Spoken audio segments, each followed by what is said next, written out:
Hello, welcome to my second Patreon video in which I'm going to tell you all about the story of Abraham today, or at least most of it. We'll see how it goes. If you saw the last week's video, I kind of covered Genesis 1 through 11 and kind of showed how all those individual stories fit into the larger literary structure and how that affects the meaning of how we should interpret those chapters and what it was getting at. Today, I'm going to teach you about Abraham and how the Abraham narrative fits into all of this. Now, the chapters in Genesis that cover Abraham's life are, if you hear that in the background, that's my dog eating, which he always does as soon as I make a video. Anyway, Genesis 12 to 25 covers the Abraham story, what I call it the Abraham cycle. And I'll have a little chart for you that I'll be sending you. And basically in it, it obviously tells the story of Abraham. Now the significance of Abraham, obviously it is the beginning of God's covenant with not only Abraham and his descendants, but it starts, proceeds all the way through the rest of the Bible.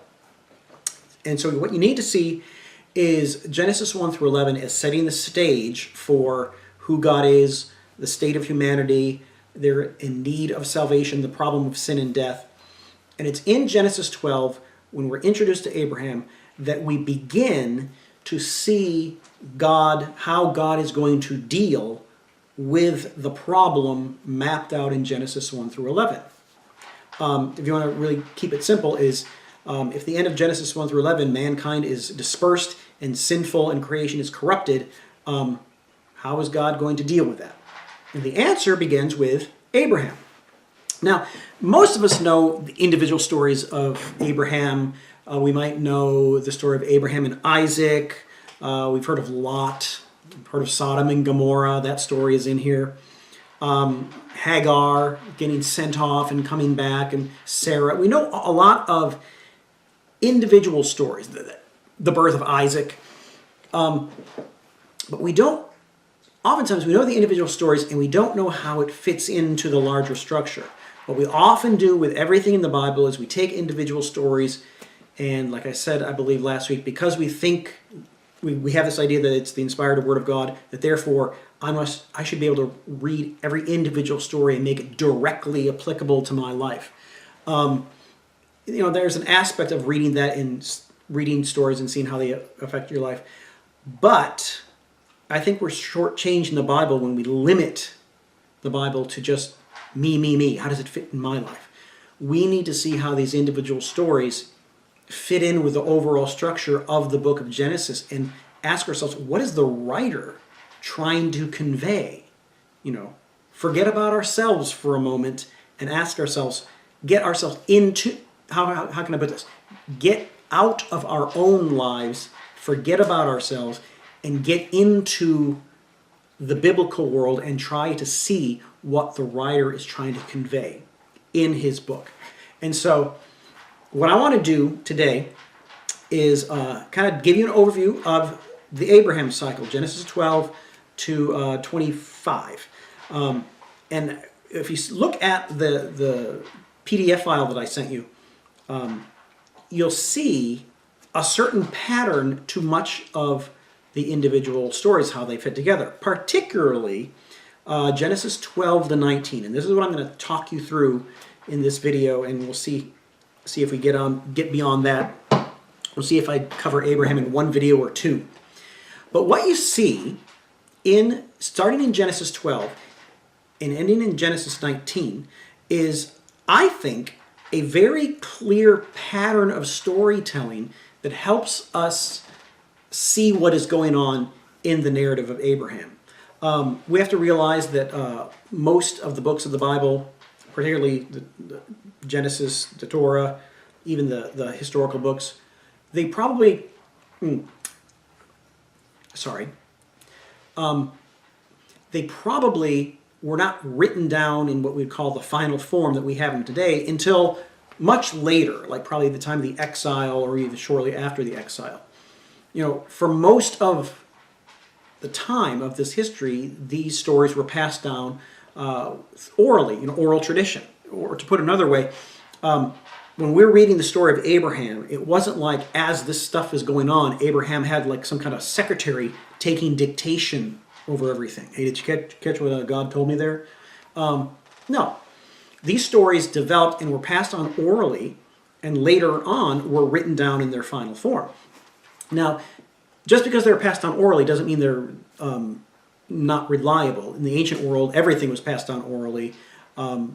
I think they still are reliable, but at the same time, there is an element of storytelling to them.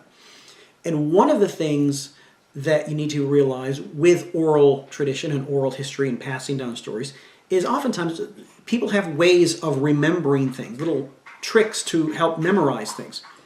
Thank you, Buzz, for drinking your water right now. Think, for example, of when you were a kid. Like when I was a kid, I memorized every single song that I liked. I just knew them. And the reason why is because oftentimes to help us remember things, a certain, sometimes a beat, a rhythm, the rhyming of words, the lyrics are shaped in a way that makes it very conducive for memory. And I think the same type of thing happens in ancient storytelling. There's a certain pattern to the stories that help the person passing the tradition down, help them remember the order of the stories and how they fit together. And if you look at the PDF file I sent you in chapters 12 to 19, you should see kind of a pattern to this. And so let me walk you through it. If you look at the PDF file right now, across the top part of that first section, in the green, the green horizontal blocks, they all involve Abraham meeting Yahweh, having a conversation, an encounter with Yahweh at some point, in some way. The middle section, which is in red, is all about some kind of movement of narrative where somebody goes off, something happens, and then returns. And so what you have is a meeting with Yahweh. Yahweh meets with Abraham. Then the next story is some kind of going away and coming back kind of narrative. And then the bottom line here, that's in blue, you have some kind of story involving some kind of division or distinction. And you really see that in chapters 12 to 19, a pattern of that story. It happens 4 times. So let's walk through it. In chapter 12, you have the initial calling of Abraham, where Yahweh calls Abraham. We're told that Abraham is in Haran, in Ur of the Chaldeans, and basically God tells Abram, at this point he's just Abram, leave your land, go where I tell you. I'm not going to tell you where yet. And if you do, I will bless you, and your descendants will be like the stars of the sky. And so Abraham does that. That's the first little section in 12, 1 through 9. Right after the call of Abram, I want to say Abraham right now, but he's not Abraham yet. You'll see why. We have the story of him going down into Canaan and going through Canaan and going into Egypt. And this is a really interesting story that some people know, but when you think about it, it's really significant in more ways than one. We're told that Abram and his wife Sarah, they go down into Egypt, and that Abram is scared for his life because 90-year-old Sarah is so good looking that he's afraid that the Egyptians are going to kill him and take her. And so he convinces her to say that they're just brother and sister, that Sarah's just my sister. And then we're told that Pharaoh sees Sarah and just is enamored with her and takes her into his house. And as soon as that happens, a whole bunch of plagues happen in Egypt to Pharaoh and his people. And then it is revealed to Pharaoh that Sarah isn't Abram's sister, that it's his wife. And so Pharaoh goes to Abram and says, why did you lie about this? This is horrible. You brought all these plagues on me. And Abram says, well, technically she is kind of my half-sister. But Pharaoh says, I don't care. Take her and go away. And as Abram and Sarah leave, we're told that Pharaoh loads them up with gifts and riches, and they leave Egypt and go back to Canaan. That's kind of an odd story. But think about it. What other story in the Bible involves the people of Abraham going into Egypt, getting taken, plagues happening, and then leaving with riches. If you're thinking the Exodus, you would be right. And this story with Abram and Sarah is seen as, in the larger canon of Scripture, is like a foreshadowing of Egypt, the Israelites in Egypt later on in Exodus. And so what we have here is kind of a foreshadowing of what is going to happen in the Exodus. But that's that story. So you have Yahweh calls Abram. Abram goes off into Egypt, has an Exodus-like experience, leaves Egypt, and then on his way back to Canaan, we have a division of the land where Abram and Lot, their flocks are too big and they realize they need to separate. Abram tells Lot, which land do you want? Do you want it, the land on the west side of the Jordan or the east side of the Jordan? And we're the first time we're told about Sodom. And Lot says, hey, I like that area around Sodom. Now, obviously, everybody knows about Sodom and Gomorrah, so right there, we already, as readers, are like, oh, that's not a good choice. But anyway, this is the division of the land between Abram and his nephew, Lot. And so Abram gets what we know as Canaan, and Lot is going to settle in what is the east side of the Jordan River, kind of where Sodom and Gomorrah are. They don't take over the land, they move in and live as shepherds. So that's the first column of stories. In chapter 13, 14 to 18, we go back and start another round of story cycles. And in this passage, Yahweh meets Abram and he makes him a promise that he will make his descendants as numerous as the stars of the sky and the sands of the sea. And so just like is in 12, 1 through 9, it's the initial call of Abram by Yahweh, and then those other things happen. Here, now Yahweh makes a promise to Abraham. Right after that, we have the story in 14, 1 through 16 of a bunch of kings invade the area of Sodom and Gomorrah and plunder it and take Lot and his family, among other people, captive. And they go off. And then we're told that Abram mounts his men and he goes off to save them. And he does. And he goes off and saves them and he comes back.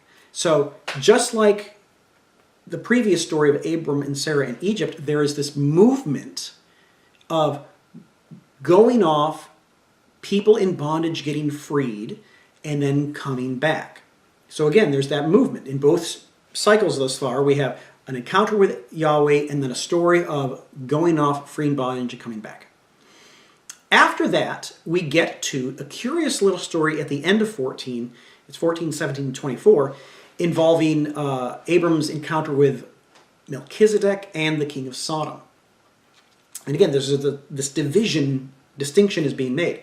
Now, the interesting thing about Melchizedek is that his name, Melchizedek, means king of righteousness. And we're told that he's the king of Salem, which would have been Jerusalem. Now, it's not called Jerusalem yet, but at that point it was called Salem. And Salem means peace. So the figure of Melchizedek is, his name means king of righteousness. He's the king of the city of peace. And on top of that, we're told that he's a priest to the Most High God. So he's clearly a righteous, holy figure, royal, priestly figure. And we're told that Abram, out of respect for this guy, gives him 1/10 of all of his plunder. So that's one thing. Contrast that with the king of Sodom. Basically, the king of Sodom tries to make a deal with Abram, and Abram basically says, I don't want anything to do with you. So right there, there's a foreshadowing that Sodom is not a good place. And we already know that because we already know the story of Sodom and Gomorrah. But in the course of the literary structure, this is just another hint, foreshadowing that all is not right with Sodom. But that's the second cycle of stories. And so what you see is an encounter with Yahweh, some kind of movement going off, coming back, and some kind of distinction between what Abraham values and something involving Sodom, actually. After that, we go back to the next round, and in 15, 1 through 21 is the really important passage where God actually makes a covenant with Abram. And this is central to understanding everything else in the Bible. At first, he calls Abram, Second, he makes a promise to Abram, and now he enters into a covenant with Abram. And when you read it, it's a really weird story where we're told that God tells Abram to get a number of animals, cut them in half, put half on this side with a little path in between. And then we're told that night that a flaming torch and a fire pot passed through the pieces. What is going on? Basically, you have to understand what the idea of covenant was in the ancient world. Covenant was basically a contract between two people. I'm oversimplifying it, but it's an intro. And what they would do, part of the covenant ceremony, is oftentimes the people would take some animals, kill them, slice the bodies, put them on each side, and both parties would walk between the pieces. And when they're walking between the pieces, it is their way of saying, if I break this contract with you, if I break the covenant with you, may I be like these animals. It's like invoking a death sentence on yourself if you stay unfaithful to the covenant. Now, the thing to note about Yahweh's covenant with Abram, is only the fire pot and the smoking torch, the torch and the fire pot, that's symbolic of Yahweh. Yahweh passes between the pieces. Abraham doesn't. And that's really important, because what it signifies is not only does Yahweh make a promise to Abram and enter into a covenant with Abram, but Yahweh puts himself under that oath. Abram doesn't, because Abram and his descendants aren't going to keep the covenant. They're going to fail because they're human beings. And this is Yahweh's way of saying that no matter what you do, no matter how much you and your descendants screw up, I'm going to stay faithful to this covenant, and I'm going to bring it to completion. Now, what is the covenant about? It's basically, if you want to simplify it, there's three parts to the covenant. God promises Abram, I'm going to make your name great, I'm going to make you into a great nation, and this is the end game of the entire biblical story. Through that nation, all nations will be blessed. And he also promises that your descendants will have occupation of the promised land, and you are to circumcise your family. That's going to be the sign of the covenant. Now, let's look at those first three things. I'll make your name great. To simplify it, that becomes kind of fulfilled when Abram's name is changed to Abraham. Okay, so his name is great. He's now not just exalted one, exalted father, but a father of many nations.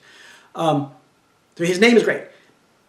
The second thing, I will make you into a great nation. At this point in the biblical story, you don't know what that means. His descendants will become a great nation.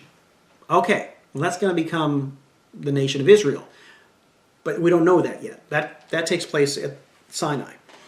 The end game, though, is really important. Through that nation, all nations will be blessed. It's basically God is saying, I'm entering into a covenant with you, and through your descendants, there's going to be a nation, and somehow, through that nation, I'm going to make good on my promise that I made back in Genesis 3 when there was going to be the war between the offsprings, the serpent's offspring and the woman's offspring, and somehow her offspring will crush his head. It's a way of saying I'm going to bless all nations by dealing with sin and death for good. Somehow I'm going to do that. At this point in the Abrahamic covenant, it's still kind of foggy, but that sets up the blueprint of which everything else in the Bible is going to be built. Okay? But those are the three things you have to remember. Name great, great nation, through that nation all will be blessed. That's the covenant. And everything else gets built on that. Now, as soon as that happens, we have another story in 16:1 through 15 about Hagar the Egyptian. Now, it's interesting because in the covenant, God promises Abraham now, that your wife Sarah is going to have a son. Well, let's think logically. They're kind of old to have kids. Sarah can't have kids. She's too old. And so Sarah comes up with the idea. It's like, hey, maybe the way this is going to happen is you're supposed to sleep with my handmaiden, Hagar, and she'll give birth on my behalf. And she does, and they have Ishmael. But we're told that during that time, Hagar gets a little cocky, apparently, because I gave Abraham a son. And Sarah then gets jealous, and she orders Abraham to banish Hagar and her son.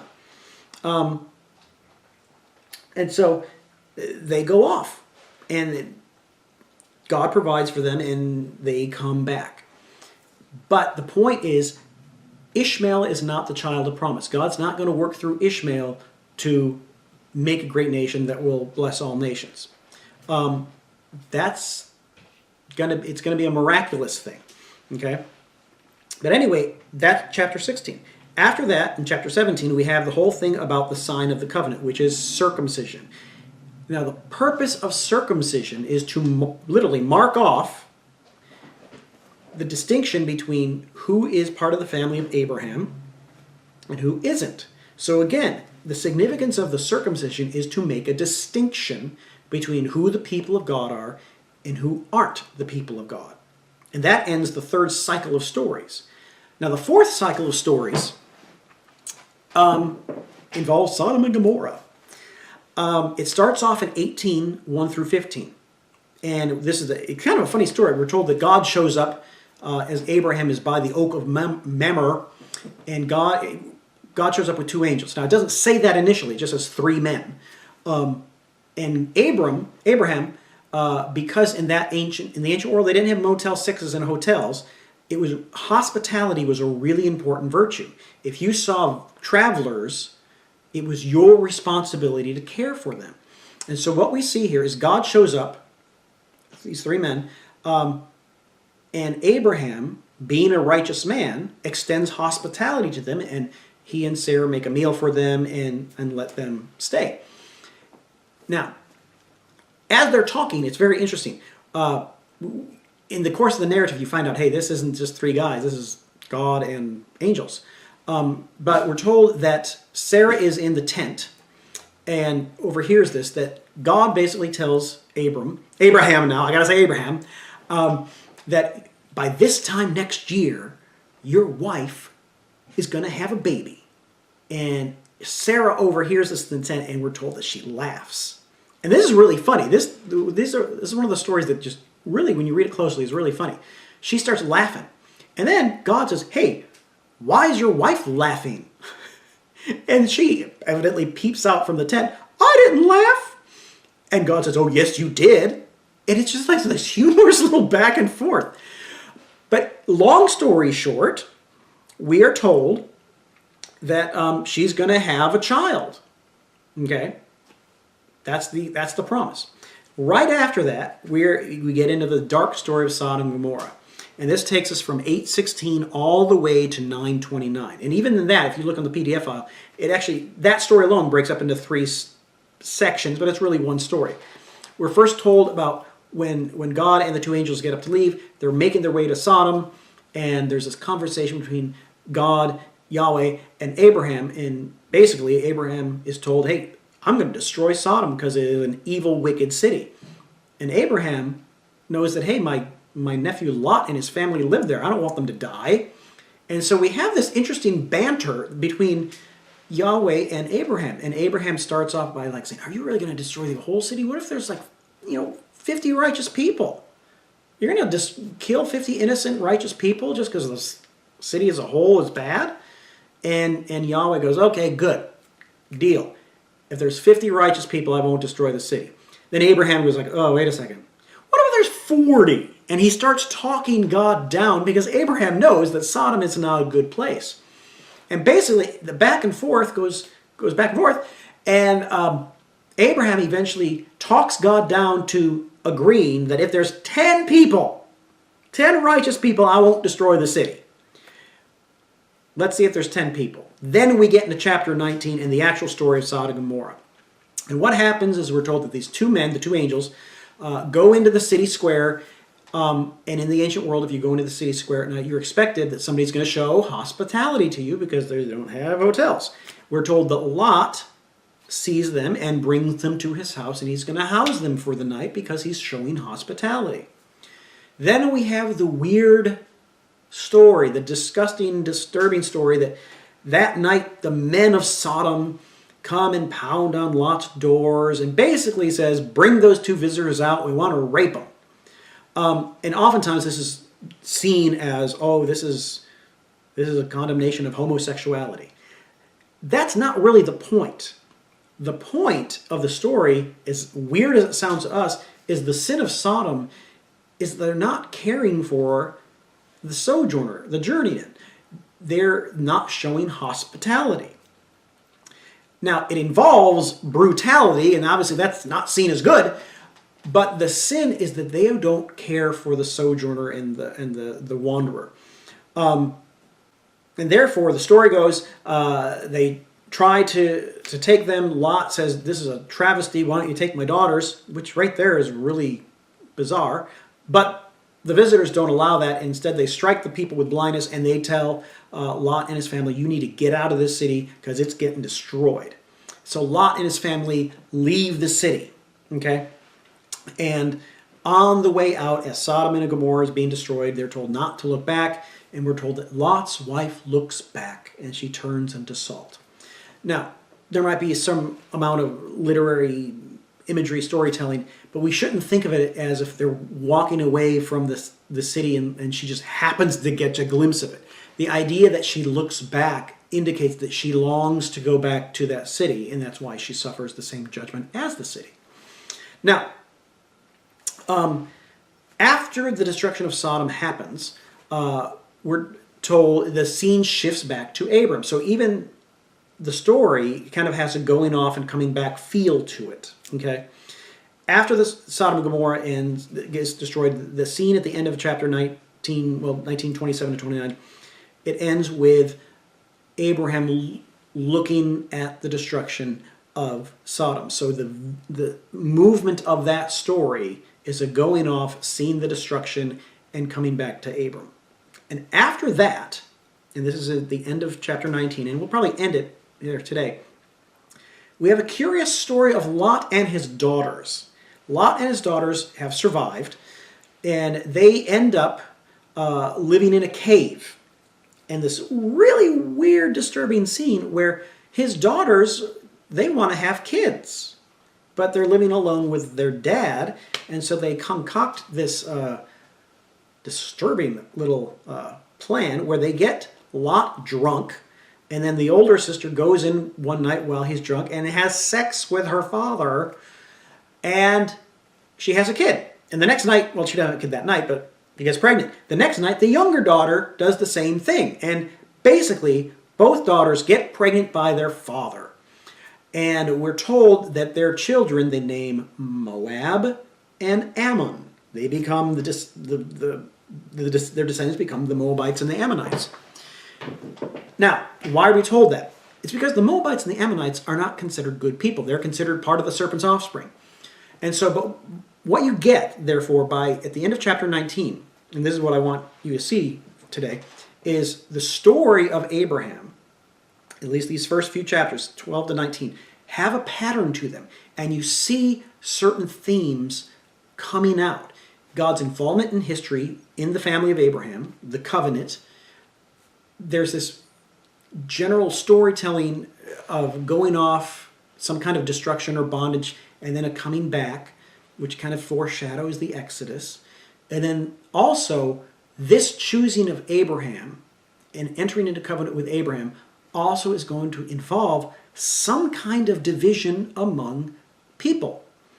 You're going to have to choose. And it kind of goes back to that war between the serpent's offspring and the woman's offspring.